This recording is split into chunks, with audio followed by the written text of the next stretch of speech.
Welcome to our channel. Today we how to update Square in-app payments in a mobile app. Easy tutorial step by step clearly.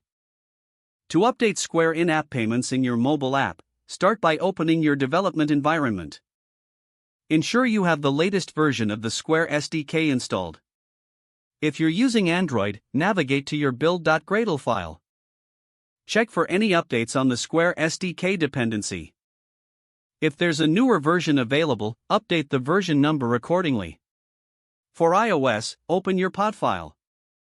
Ensure that the Square SDK listed there is updated to the latest version. Next, open your app's payment processing code. Review the existing payment processing implementation. Look for any deprecated methods or classes in your code. Consult the Square documentation for the latest API changes. Make any necessary adjustments to align with the updated API. Once your code is updated, run tests to ensure everything functions correctly. Check your integration in the app simulator for both Android and iOS. Perform actual transactions in a sandbox environment to verify payment processing. Address any issues that arise during testing. After successful testing, prepare your app for deployment. Build the final version of your app for both platforms. Submit the updated app to the App Store in Google Play. Monitor the release for any user feedback or issues. Make adjustments as necessary based on user interactions. And that's it.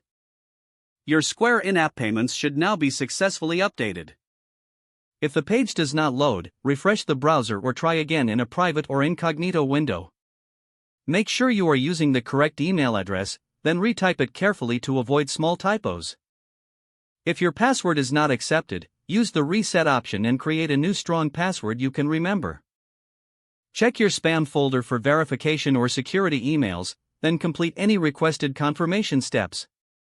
Enable two-factor authentication if available to improve account security and reduce unauthorized access risk. Don't forget to like this video and subscribe to our channel for more step-by-step tech guides.